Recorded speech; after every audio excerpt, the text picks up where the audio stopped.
സംസ്ഥാന ആസൂത്രണ ബോർഡിലെ PSC പരീക്ഷാ ക്രമക്കേടിന്റെ ഞെട്ടിക്കുന്ന വിവരങ്ങൾ ന്യൂസ് മലയാളത്തിന്. ഉത്തരക്കടലാസുകളുടെ മൂല്യനിർണ്ണയത്തിൽ വൻ സുരക്ഷാ വീഴ്ച സംഭവിച്ചുവെന്നാണ് കണ്ടെത്തൽ.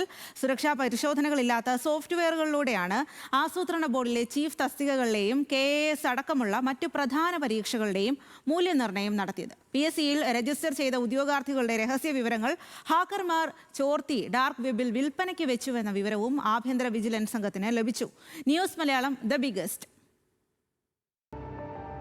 സംസ്ഥാനത്തെ ലക്ഷക്കണക്കിന് ഉദ്യോഗാർത്ഥികളെ ആശങ്കയിലാക്കുന്നതും PSCയുടെ വിശ്വാസ്യതയെ തകർക്കുന്നതുമായ വിവരങ്ങളാണ് ആഭ്യന്തര വിജിലൻസ് സംഘത്തിന് ലഭിച്ചത്. ആസൂത്രണ ബോർഡിലെ PSC പരീക്ഷയുടെ ഉത്തരക്കടലാസുകൾ മൂല്യനിർണ്ണയം നടത്തിയത് യാതൊരുവിധ സുരക്ഷാ പരിശോധനയും പൂർത്തിയാക്കാത്ത സോഫ്റ്റ്വെയറിലൂടെയാണെന്നാണ് കണ്ടെത്തൽ. 2019 മുതലാണ് PSCയിൽ ഓൺ സ്ക്രീൻ മാർക്കിംഗ് സംവിധാനം നടപ്പിലാക്കിയത്. എന്നാൽ ഇതിൽ കൃത്യമായ സുരക്ഷാ പരിശോധന വേണമെന്ന റിപ്പോർട്ടുകൾ കമ്മീഷൻ പാടെ അവഗണിച്ചെന്നാണ് ആഭ്യന്തര വിജിലൻസിന്റെ കണ്ടെത്തൽ. PSCയുടെ പരീക്ഷാ വിഭാഗം നൽകിയ മുന്നറിയിപ്പുകളും റിപ്പോർട്ടുകളും അധികൃതർ മുഖവിലക്കെടുത്തില്ല. PSCയുടെ ഔദ്യോഗിക സോഫ്റ്റ്വെയറുകളിലെ വെബ്സൈറ്റുകളിലോ സെർവറുകളിലോ IT ഓഡിറ്റ് പോലും ഇതുവരെ നടത്തിയിട്ടില്ലെന്നും ജീവനക്കാർ അന്വേഷണ സംഘത്തിന് മൊഴി നൽകി. കേരള അഡ്മിനിസ്ട്രേറ്റീവ് സർവീസ് അടക്കമുള്ള സുപ്രധാന പരീക്ഷകളുടെ മൂല്യനിർണ്ണയം നടത്തിയതും IT ഓഡിറ്റ് നടത്താത്ത ഇതേ ഓൺ സ്ക്രീൻ മാർക്കിംഗ് വഴിയാണ്.